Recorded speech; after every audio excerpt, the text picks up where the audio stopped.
Oh, here we go. So we should be live. Oh, we should be live.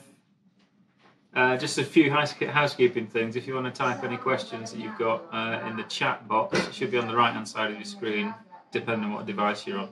But I have a question. Yeah. How long is that? How long does it last? 45 minutes it's scheduled for. Yeah. All right. Yeah. Can I have a grappa in the meantime? To share with the others, of course. Yeah. So you're at home, get your gin or whiskey. I will get a grappa. Can I have a beer as well? You want a beer? Please. Jeez, I like that. What about you? Sì, piccola.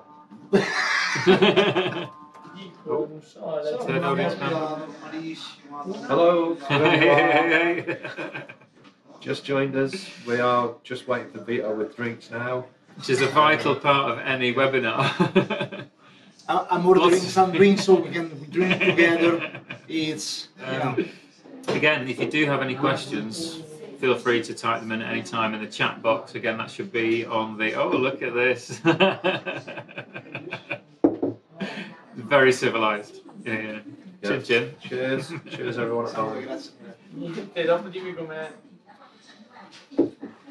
Okay, we've given people a few minutes just to get in there. So, I think what we will do...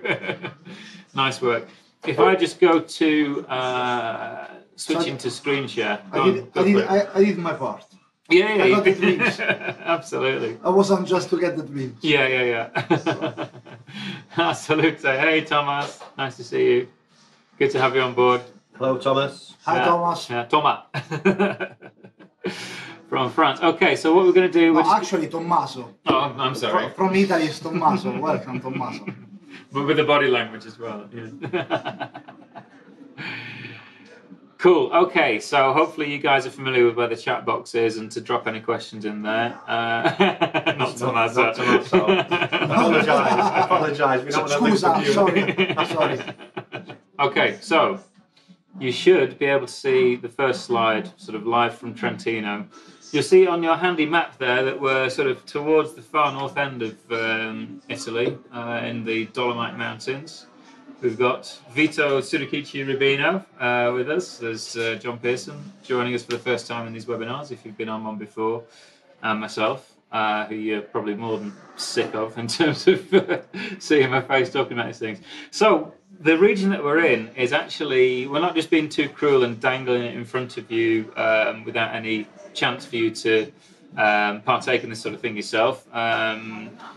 Vito and John actually have been running a few trips to this region for a little while. The fishing is absolutely fantastic. The setting is amazing.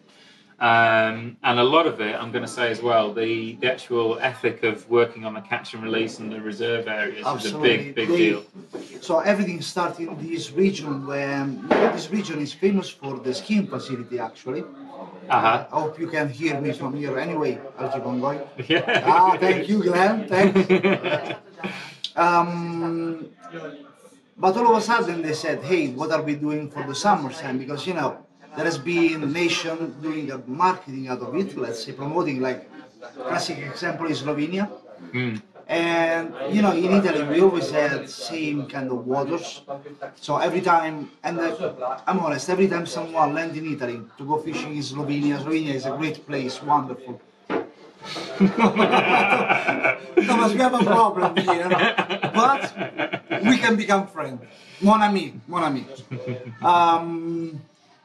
So, because Trentino is one of the regions which is full of water, full of running water, and they started to protect as well the environment. The old school, old generation coming from the war, so with that kind of Hungarian heritage, always have seen the rivers and the fish as a resource to feed the family. Nothing wrong with that. Now with the time changed, right? So they start to preserve. They started to preserve the rivers, and they're doing an amazing job. There are a lot of, we call them no-kill areas, so where you can fish, fly fishing. Anyone would know that as catch and release. Yeah. So we call them here no-kill areas, which are area where you can fish catch and release only. Actually, in that picture you see one of the very few stream red rainbow. What happened was a hatchery. there were a few rainbows escaping. They felt comfortable and they start to Yeah, breed over yeah, there, yeah, like yeah. Italians in London. Yeah. That's what it happened, you know. But full of marble trout, brook trout, few spring-bred rainbow, railing as well, and hybrid. Whenever I mention hybrid, I mention a wild hybrid because you know we are used to hear hybrid, so something that is reproductive. Yeah. To clarify even more, that's a hybrid between a brown trout That's and a what I'm marble saying. trout. Yeah. Yeah. So a hybrid between a wild brown and a wild marble, because in the nature they do mix actually. Yeah, yeah. So yeah, full of waters, running waters, mountain stream, crystal clear water, few alpine lakes as well. What can I say? Yeah. Well, it's just it is hour. a complete paradise, isn't it? So what we wanted to do is we wanted to literally give something that was like a real authentic experience for them, rather than a pre-baked or pre-cooked up sort of a story that was already sterile. We thought we'd go out today and just share some of the stuff we've actually been filming whilst we've been in this region of Trentino. On the fly. Oh yeah, exactly. On the fly, loving your work there, John. So this is us early this morning, three amigos, three musketeers, whatever you want to go with on that front. While the sun was shining. Dumb and dumber and even dumber. And we did actually. We had quite good fortune with the weather early on, but then later on there was kind of all sorts. We had some thunder and lightning, and that's what happened in the mountains. You always have some storm going around. We have been lucky a lot of time in a lot of trips. Well, this time we got our share of water. Absolutely, yeah. And I couldn't finish my interview. Oh, true. Yeah, we need to back up on that, don't we? Actually, so yeah. I'm so pissed about it. Tell people what we've been doing. Well, here we go. We're going to run through this. Hang on.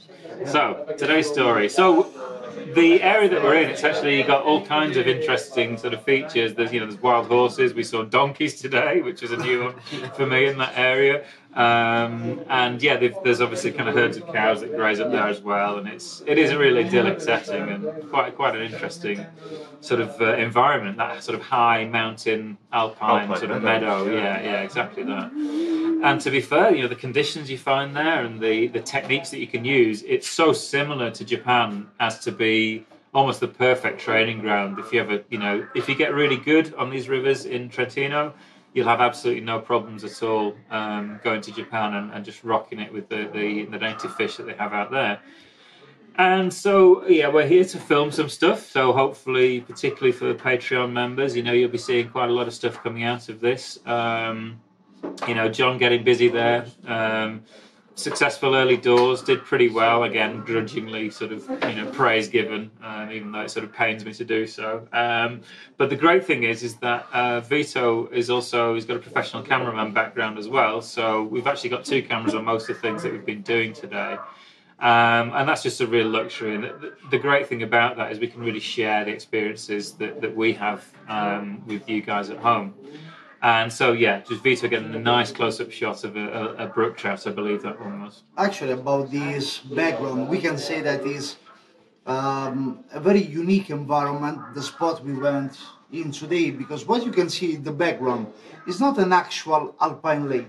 It feels like it's very similar to a small alpine lake, but it's just the river that is fast-flowing, then sits in the valley, slow down like this, because it's slowed down by that natural dam that you can see just upstream from us, and it starts flowing again, falling down at the end in a big waterfall actually. Yeah. So it's still a river environment rather than a proper lake. Yeah, it's very shallow, very productive. You can fish in the lake as well. Yeah. It's very, very good dry fly sort of sport in there, or fishing near the surface for brook trout and brownies in there as well. And then you've got the flowing water, the river environment just below that. And also, I should say, the valley sort of, the river actually snakes off up the valley into the far distance upstream of this lake as well. So this is one of the reasons why Trentino is called the Little Canada. Because when you see those high mountains environment, it really looks like those North American and Canadian environment. Yeah. And so this was the result of one of the early efforts. I think that one was actually from just behind where you were in that previous Hold on, shot. I don't understand which road is that. Oh, it's a Galasso, sorry, I just saw it. It's the ever so subtle product placement in the background. But yeah, I mean, to be fair, you know, we at least do, you know, we do fish with the gear that we promote. You know, it's not like. And yeah, and you know, nice work. That was like first or second cast, wasn't it? I think so, yeah. That was actually before we'd got the cameras rolling to film video. I just tested cast on the edge of the lake and managed to hook a beautiful brook trout. But in fact, that section of the lake, that section of the lake that the brook trout came from was just behind. If I flick back to the previous picture, it's just here. Yeah. It's just I'll mouse over it so if you can maybe see that. So John's about here in the next photo. And this is typical of the brook trout and the brownies that are particularly common in this section of the river. Later on in the week, we may have a chance at some bigger marble trout. There's some more hybrid and bigger brown trout as well. Fingers crossed. But yeah, so this is, you know, one of the things, and it goes back to what I was saying before. In Japan, you've got the char species. You've got Iwana as a char, and then you've got a couple of trout species as well. And so in Italy, in Trentino, you have these naturalised brook trout that I think were brought in probably the 1800s. Yeah, something like that. Yeah, but they found the perfect environment, so they have never been stocked in the modern years, let's say, in the modern age. Yeah, so they've naturalised and they found their place. Actually, it's interesting to say that this is the Fontinalis, of course. Yes. But the native char, the native brook, or Salvelinus, the Italian one, is the char, which is the Alpinus. Yeah. The problem with the Alpinus or the char is that it's mostly in the alpine lakes or to environment close to alpine lakes, and generally on those lakes it really lies deep down in the water. So chasing it also with fly fishing, western fly fishing gear, sometimes can be a big challenge. Yeah. Now they are reporting more and more catch, which is great, but it's not one of the main targets for Tenkara. While the brook trout is somehow Tenkara was born with that kind of fish. Absolutely. And again, you know, having myself and John having fished in both in Trentino and also in Japan, they absolutely hang in similar sort of. They're susceptible to the same set of techniques, and it's a really great way of getting that experience that you have in Japan. The geology of the rivers is even very similar. These limestone, glacier-fed or snowmelt-fed waters that are incredibly clear. They got the blue sort of volcanic salt sort of tint to them as well. Absolutely fantastic, and it is like it's a perfect training ground for Japan. The two are almost interchangeable in terms of the fishing experience, which is a wonderful thing. And so here is John's hero pose. Shot. Yeah. He's sort of arcing into that fish quite nicely there. But that's just because I'm a great photographer. Oh yeah. That's actually a still captured from the video. Yeah. Videographer then. Okay. One of the things I wanted to point out was that, you know, we actually got the wet wading gear on as well, which is an absolute bonus when you have to hike or to walk any distance, and then hopping in and out of the stream, and particularly some of the faster, more powerful reaches. I wouldn't swap it. I wouldn't go back to waders. Great for kneeling on that abrasive granite as well. That's really rough stone. Yeah, and it just doesn't just trash your waders, doesn't it? With the sort of shin guards, and the sticky rubber's a big help as well, like hopping around on the rocks. But yeah, nice sort of bend on the rod, some good action. There is a bit of a story behind some of the presentations. I'll pick up on that a little bit later on in some of the slides. But just kicking on, one of the things we did today was to actually, when we'd done a section of technical work on a river, and we'd done some presentations and had some success, which we all did, I'm glad to say, we actually then broke down that fishing that we did. So we looked at the challenges and then we looked at the solutions to them. So we didn't give people like a polished or sterilised version of it. It was real fishing as it happened, and then real problems that we encountered as well. And I think that's probably going to form a big differentiating factor in the material that we produce in future, because we're not showing overly idealized conditions.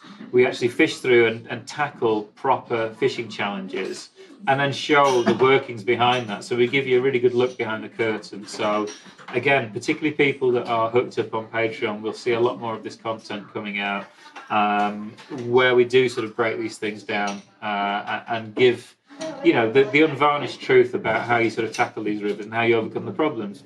Because basically, you know, fishing, and fly fishing in particular, is kind of high-speed problem solving. You know, you're faced with challenges and changing water and river conditions, and then hopefully, if you've got a deep enough kind of tool set, a tool bag, if you like, you can come up with solutions to more and more of those challenges. And you know, we were faced with a couple of quite tricky pulls today. Some quite this is so true. You guys were. Yeah. Oh yeah, John fished first, and he was just smashing it left and right. We went for the easy one, actually. This is so true, because you know there is never one day like another. Today I was facing a pool where generally you can catch a high rate of fish, well, with a big catch rate. Yeah. But fish were behaving in such a different way. The storm was coming in, so a lot of things were going on, and I had to fish in a completely different way. Even in a place where I fished so many times and I would fish it blind. Yeah. So every time is a different story. It's always a problem solving. This is what makes fishing in general great. You cannot go there and say, I will just do that and be sure from home on what you're going to do. I think it's always a surprise. And it's particularly a thing in rivers. Even more, I mean, it's true in all of fishing, but in rivers there seems to be. I forget what the saying is, but you know, it's you never step in the same river twice. You know, it's not the same river, and you're not the same man. You know, there's that. You know, that sort of flow of water where it's going. You know, it's continually changing. Very dynamic experience. So yeah, and we certainly embraced that today. Yeah, it was strange. Let's say it was strange. Yeah. But here's John sort of breaking down. Exactly. You see, you fish first. Yeah, happy chappy. That's as close as a smile. Yeah, that's it. You'll get from me. I always say that, you know, John sort of does a little bit on Facebook, but I think they should invent anti-social media rather than social media. I'm doing an impression at the back. It's like, I'd be all over that. So, again, just to prove that There you Vito go. can fish a little bit as well, here's a nice hook set and a splashing fish. there was a branch in the water. I think you can actually zoom in, you can properly see. That was a nice brookie, actually. And that, again, I'll come on to it in a second when I look at the slides of the pool that I sort of fished. It was a lot of today was about switching around your initial presentation and not falling into the trap of thinking that the first thing that you tried actually was going to work for you. But I love this shot just because you know, that is the sensation that you're trying to recreate, aren't you? Every time you go fishing, oh, you know, and you set up on that fish and the rod comes alive, and then, you know, the shower of spray and stuff, it's just, you know, it's a super special experience. Especially how it was going. I mean, it was completely different. Keep on saying. Yeah. I faced that pool upstream. Yeah. Didn't work. Fish were, well, let's say, acting nervous. Yeah. Nervous way was a strange environment. So I had to switch and change completely my approach. Yeah. And I never fished that way in that river because it's not a proper downstream. No. It's just an across. We will talk about maybe the motorway and the lanes. Yeah. There are a lot of consideration to be made. Absolutely. But anyway. And I think this is a section you tend to kind of, you know, you almost sort of walk past this bit in favour of the next pool upstream, but we had a nice opportunity to look at some different techniques on that. So we kind of basically got you in a headlock and forced you into that pool. Well, let's go fishing on the other side. No. It's better over there. No, this is the shot. This is the lesson. Another interesting thing is this is a very slow. If you can see, it's a slow part. It's not a free, Stonbury running water with pockets and pools. Yeah. And it's similar to a lot of also southern chalkstream environment, where all the careers are. I love fishing in the careers, in the chalkstream in the south, less gradient, but the approach is completely different. Absolutely another story.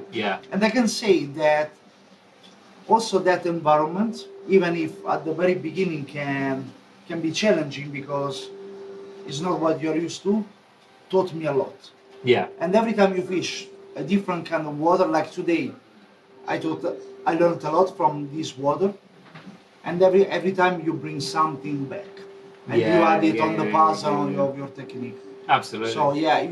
It's a cliche, but I say it quite a lot, which is that thing that when you gather that knowledge, it doesn't actually weigh anything, so you can carry that with you the next time you go on stream. That knowledge weighs nothing. That's the point. So my suggestion is, I learned a lesson today. Don't skip to the next pool as I want you to do, but fish it and try the different approach. Also, another thing, you see, the first thing you do is changing the fly, just change the approach. But we could talk about it ages. Yeah. And the more I drink that grappa, the less reliable I am. So let's keep on going. Cool. Well, let's kick on to this next one. Okay, so I think actually these are just the last sort of guys, few in slides. the meantime, if there are any questions, just yeah. Please. Who we have?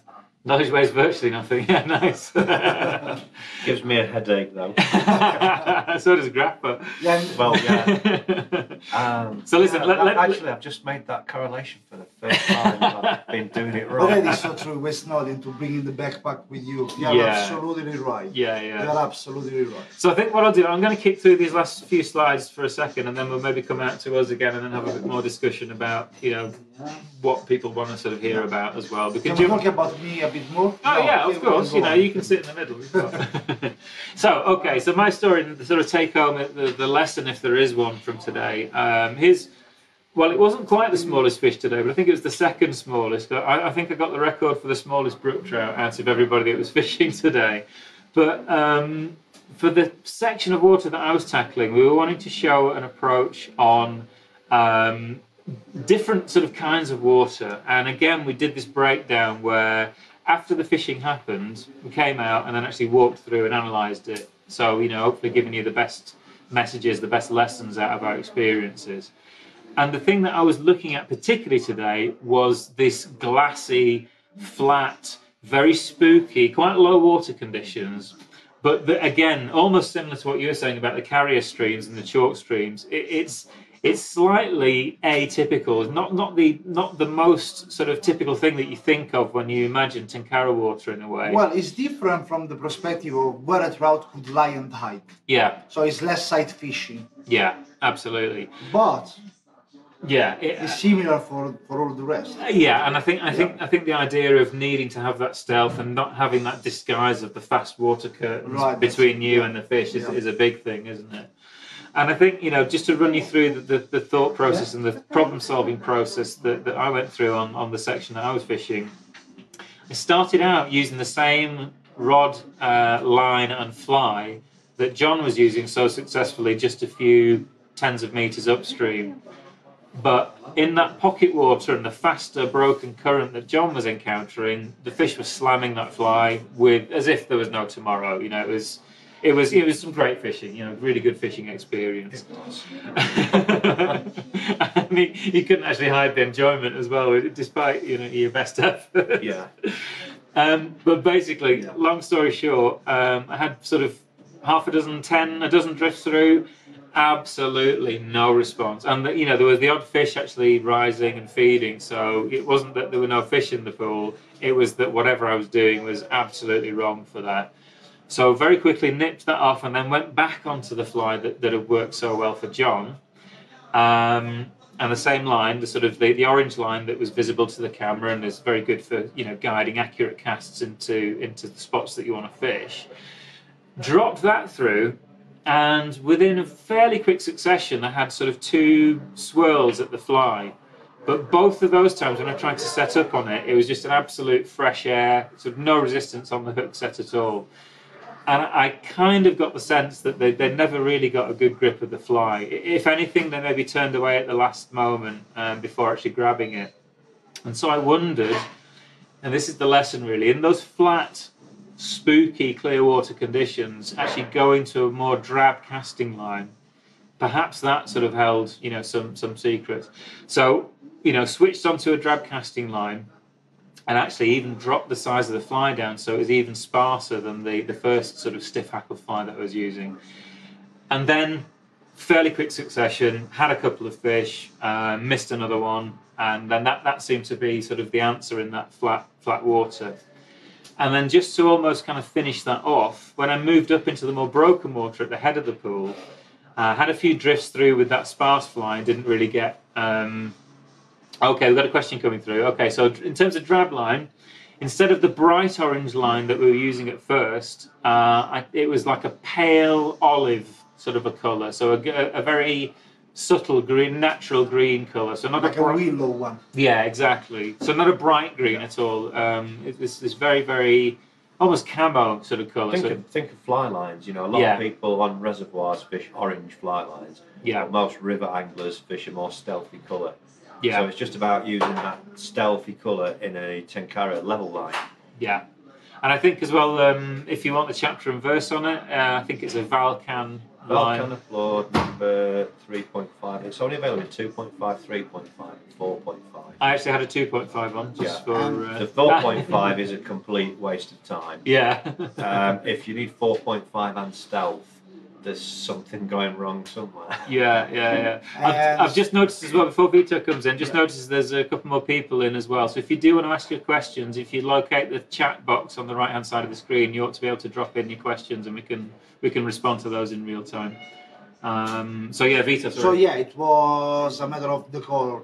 And I have to say that it varies and it's more effective also according to the approach. For example, here you can see that Paul is fishing straight upstream. So, of course, when you fish upstream in a straight line, you are going to deliver somehow the line straight on the fish corridor where the fish are feeding and rising. Yes. Another story, coming back to the issue we were mentioning before about the lanes. If you fish across, you can get more distance between the line and your fly with the tip. But in this way, when you have to proceed upstream, you need a stealth line in this kind of...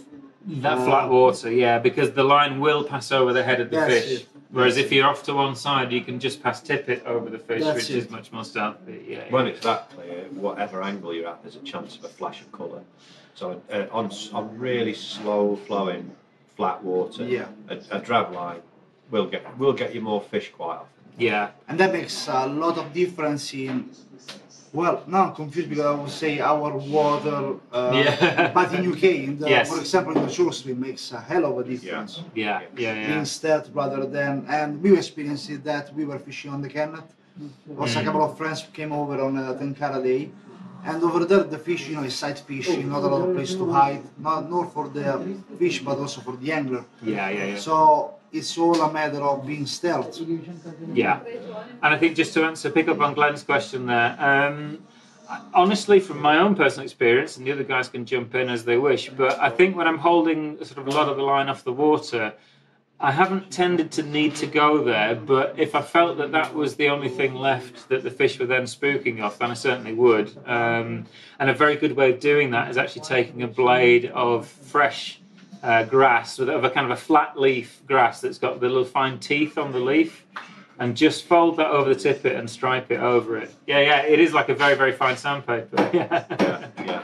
And that works really well. It actually helps to degrease it, or it helps to cut the surface tension as well. If you're dry fly fishing, you haven't got any mud to sort of break that surface tension. I think the tippet we use is quite sort of dull finish anyway. It's not as shiny as some tippets I've used. For anyone interested, it's Fujino, isn't it? Turbo V. Turbo V, that's it. Turbo V nylon.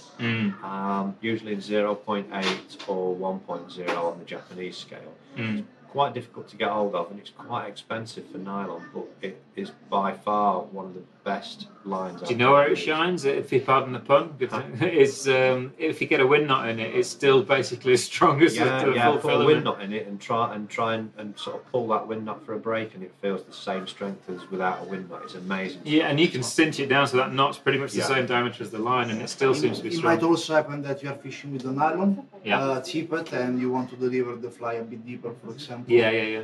In a very slow water, so you might need to degrease it and to add a bit of the so-called mud. Yes. So actually here, for example, mud is never used. Generally, the first time I encountered the mud was on the shore stream in UK. Yeah. I didn't know what it was. with fluorocarbon on average, no. So the name of the tipper, I'll put it in the chat box for you. It's The tipper stuff. Fugino, can't type. Too many beers. Yeah, that's beer type in there. And nylon, again, nylon, not because there is a Turbo V fluorocarbon as well, I think. Yeah, and also in 0.8, which is about £3. Yeah. Where's your hash symbol on this? On the far right above the return key. So it's a 3x more, it's a 6x more or less. Yeah. There we go. Just type So in. that's £3 and £4 respectively, as it's written there. Yeah, and that's on the Japanese scale as well, in terms of the line diameter. I think another thing worth mentioning while we're on that sort of slide of flat water, a lot of people sort of mistakenly assume that, you know, Japanese Tenkara fishing is on these really sort of high gradient, very turbulent streams. But there are a heck of a lot of these places where the sort of valley floor levels off for a bit and you get flat pools where they're almost static, sometimes do deep. you know what else there is in Japan? There's an awful lot of water management where they divert water for rice paddies as well. Yeah. There's that improperly impounded flat sections on these mountain rivers. Yeah. Very, very so common. what we're looking at there might be familiar to someone that's fished on a chalk stream, although that might be a little straighter looking than that. But also, we come across this quite a lot in Japan, and the successful Tenkara anglers there have to have those skills of fishing very flat, sort of calm water. The other thing I had to watch out, just to point out the clarity there and the similarity to some of that chalk stream environment, if I took a step forward off the boulder that I was standing on, I'd be about crotch deep in that water. It was like a big drop that off. was a very deep section that you were right on the sort of tail end limit of wading. You would not wade up through that. No. You would get wet balls. Wet wading, which is not an ideal situation. Another important difference to stress is also the presentation in this kind of water. Because fishing fast mountain stream, I prefer to have a firm presentation, not violent, but you know, like to in terms of, you know, the landing of the impact of the fly on us. That's it, because sometimes it's like a terrestrial going down. Splat. A plop. Yeah. The plop. A good crash landing of the fly to get the fish to look at it. Absolutely. And that affects also the casting technique, the stops, and all the rest. Yeah. In this kind of very slow water, coming back to the UK chalk stream, that can really spoil 1 mile of water. Yeah. So also the presentation is a big issue, and it varies. And again, so not only the gear you use, the tackle, but the way you move and the way you present your and fly. again, without being too heavy-handed about it, that actually plays in again to stuff that we talk about in how to fool fish with simple flies. The idea of the background noise versus the strength of the signal, that just doesn't apply to the size of the fly or the colour of the fly, or even the drabness of the subtleness of the colour of the line. It also applies to how hard you splat that fly down. So in the low background noise conditions, you want it to kiss down very gently because you don't want it unnaturally violent, as you say. Lower volume signal because you've got lower volume noise. Yeah, exactly. But on the other hand, on very fast water, it can make the difference. So if you are not able to have a firm presentation in the point, they'd never see the fly. Mine is firm, but it's not violent and it's accurate. Yeah. So it has to be still accurate. It's not a dumping, you know what I mean? Absolutely. And it makes a hell of a difference in that environment. And I think that's the whole thing. It's the difference between the fly being noticed and not in that busy water, So that's you can actually go through the scale on when it's new water that you're fishing and you're unfamiliar. You can start off with. It's always best to start off with the lowest impact first. So gentle casts at the start, but if you're on reasonably turbulent water, you can up that impact level of your fly. You're not doing any harm if you started off with a gentle impact and didn't catch a fish. You're not going to suddenly not catch any more fish for doing it a bit harder. So basically, just up the impact level, and on some areas you'll find that you find that right level of impact where it gets the fish's attention. And that's where fly first casting really pays off. If you're landing the line as well with that impact, you're putting a new set of vibrations on the water that are much closer to a predator than prey when you land that line. And again, that sequencing actually ties in with stuff that we put out in the manipulations ebook, which is you have to try these presentations in the right order so that you never go to one that's going to spook a fish before you've tried the less aggressive ones Yeah. first. Yeah. So the order in which you try these tactics is important. So yeah, and I think just rounding off the little bit of the presentation there. Again, Vito and John have run several trips here. It's definitely go and check out the videos and stuff that are on the site there, because we didn't want to waft things in front of people that they had no chance of actually experiencing themselves, and so that resource is out there and it's a fantastic thing to check out. So definitely have a look at that. Also, I wanted to say a big thanks to the people that are actually kind of supporting this trip and this endeavour, this project. Right. So this is the Consorzio Turistico Valle del Chiese, means the Chiese Valley. The Chiese is the river we are fishing, so it's like churches, because probably it's a very long river from the spring to the downstream, running to a lot of churches. Yeah. Almost Valley of the churches, isn't it? That's it, yeah.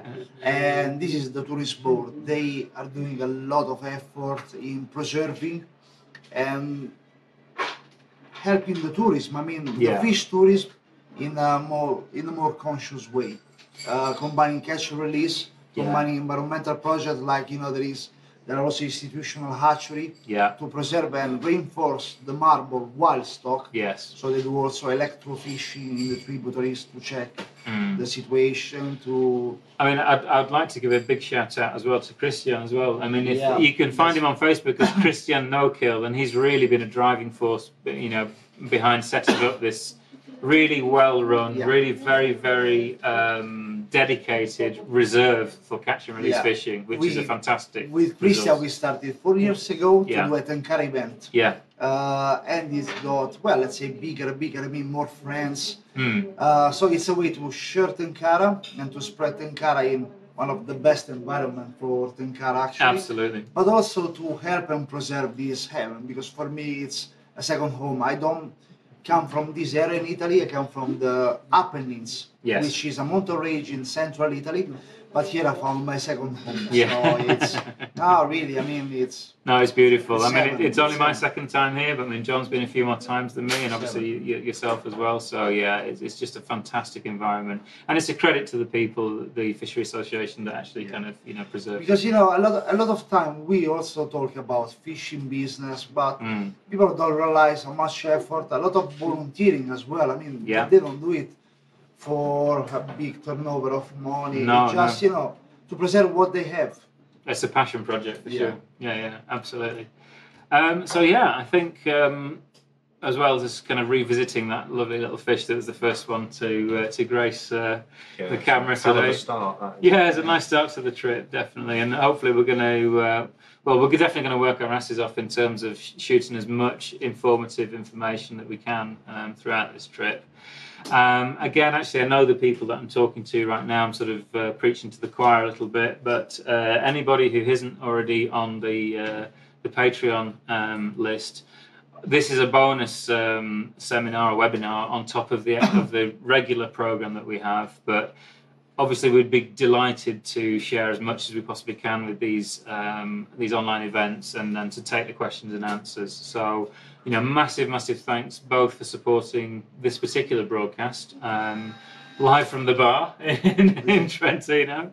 But as usual, if you have any questions now, we'll stay on for about 5 minutes to cover any questions that you've got right now. But if there's stuff that you come up with after the event and think, I wish I'd asked that, please feel free to email me or to hit me up as a direct message on Twitter, or get us also on the Tenkara in Focus Facebook group.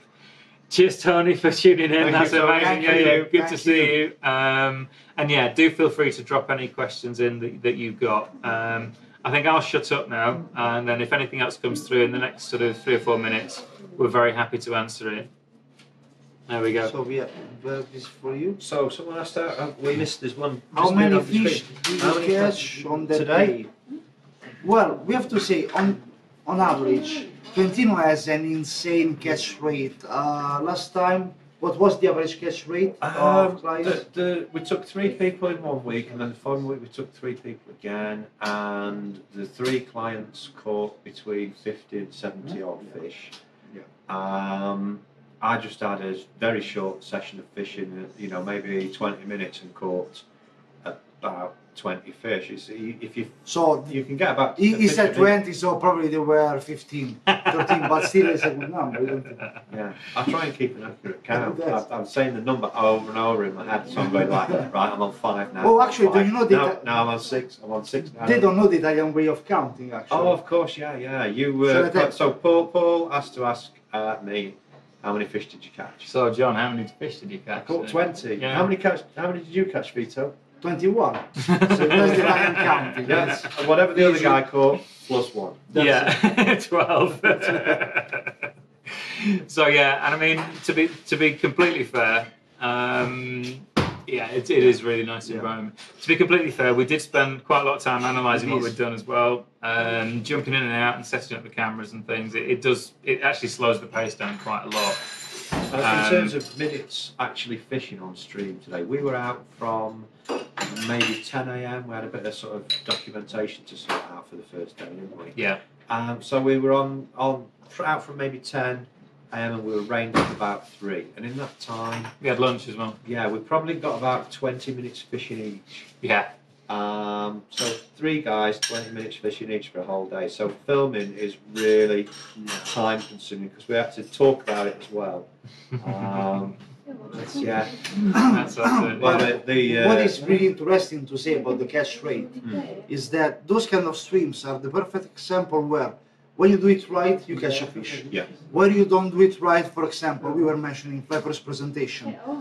You hit it right, it's a fish. Yeah. You don't, fish disappearing. Yeah. So can give you also in the learning curve, and I am on the, everyone is always on some learning curve, can give you straight away the evidence if you're doing it right or wrong. Because if you're doing it right, a fish will come. Positive reinforcement and negative reinforcement. If you make a mistake, it's one shot stream, that's what it is. Absolutely, it's very heavily punished if you make a mistake. So every trip so far, we've taken the clients there early in the trip, haven't we? Yeah. Because it's merciless. If you're not a good fly first caster, you'll see fish scatter. Yeah.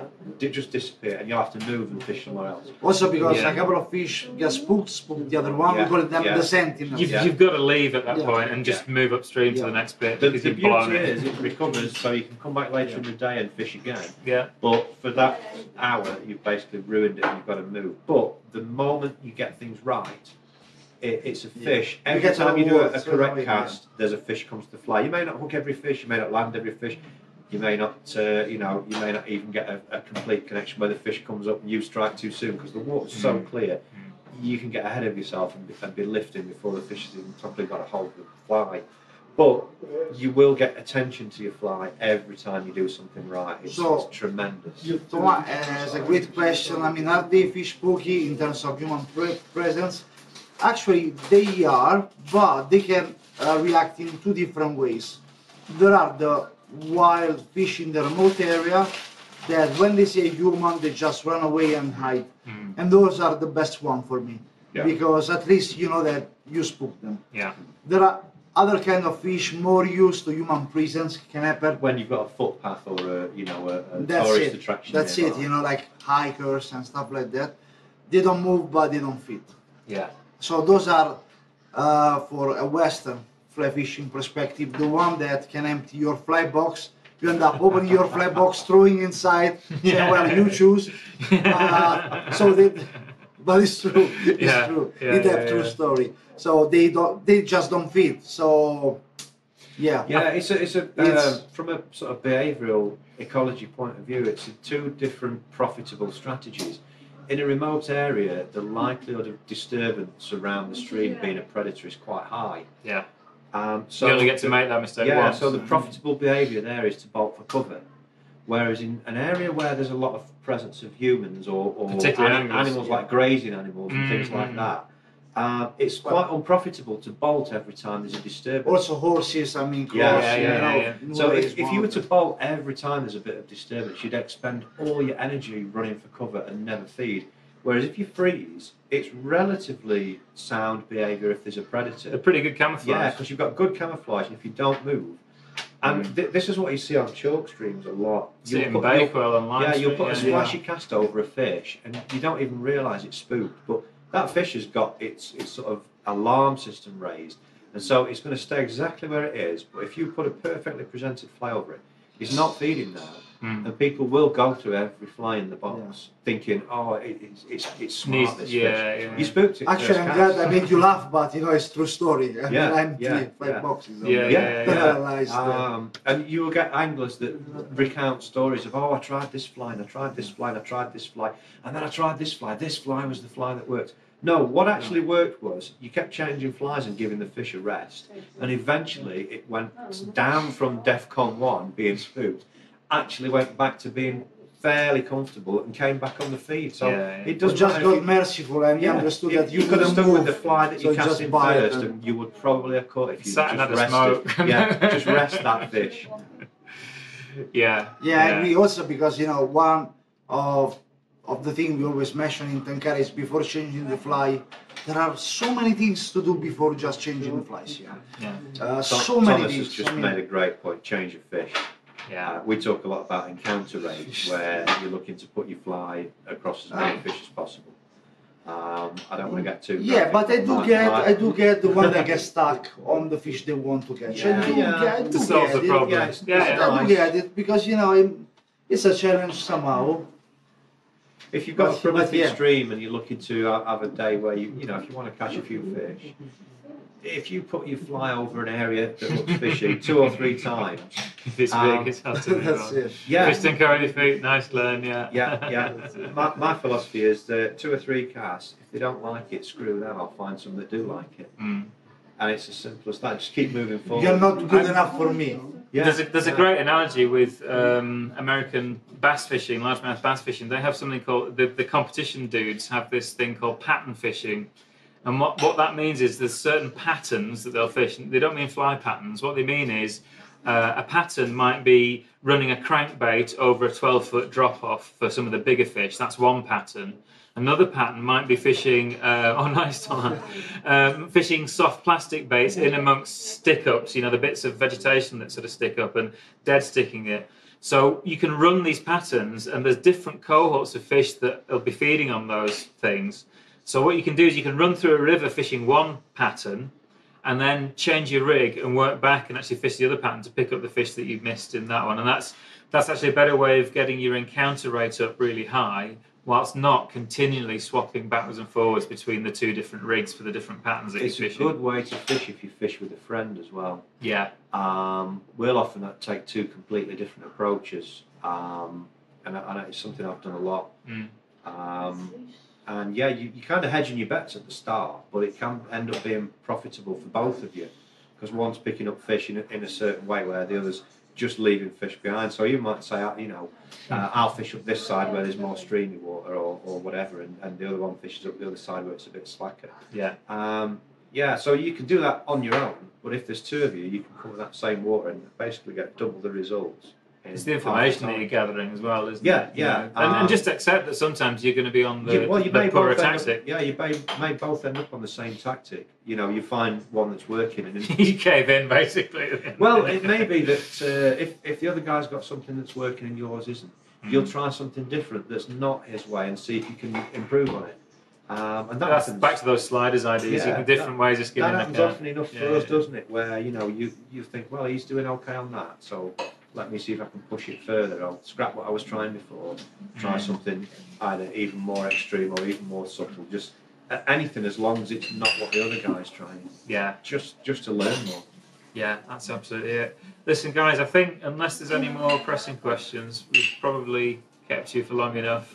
I always say to people get overwhelmed when we throw more and more tactics in the mix. They get overwhelmed and think, oh, I've got to learn all these things, but actually all it is just giving you more depth of things to try. I'll give you a tip on that point, that last point. It's a good one to leave it on. And I recommend this to a lot of people when I'm teaching. If there's something that's outside your comfort zone that you're trying to learn, when you've finished fishing a pool, when you're ready to move on, just have a couple of minutes trying that technique on the pool you've just fished, because you're not going to spoil anything. You've finished, you were going to move on. And now and again, you get the odd bonus fish, but it just gives you real practice time on stream. And so many people, they kind of set out doing it from the start. I'm going to practice this technique that I'm struggling with, so I'm going to spend the morning doing that. And all they do is they're ruining the pool. They're not catching any fish. They're reinforcing the failure. Yeah, as well. and you kind of get disillusioned. So your enthusiasm drops, and then you realise maybe this technique's not for me. I'm just going to go back to something I know. Fish what you know. Enjoy yourself in every pool, but at the end of each pool, fish that new technique and try and up your game a bit after you've finished the pool. It's a great way to slowly, sort of incrementally build up where you're weak. Yeah. And just one thing to finish off on, I think Thomas is planning a trip to a grayling river for the first time in the in the upcoming sort of session. So wish you huge good luck with that. And, lines. Yeah. And don't be afraid of trying stuff. I would say, I said in the reply that I sent earlier to you that actually drifting it in line with the current is often the way forward with grayling. Try not to come across the current if you can, and that's a huge thing. Lanes, all about lanes. If you find yourself on 1 or 2 grayling as well, corridor. if you find yourself on quite a few grayling where you've had 3 or 4 in quick succession and the bites dry up, try changing the fly. That's a great. They're a real sucker for a change of colour. Yeah. Cool. Okay, guys, I'm going to wrap it up at that. I'll leave you with Italy on the fly. It's for next year. Okay, yeah. But keep learning that material and storing it up. Cheers, Glenn. Amazing to have you on board as well. Great to have you there. And any questions that you think of after the event, we'll definitely have a beer. Send it through on email.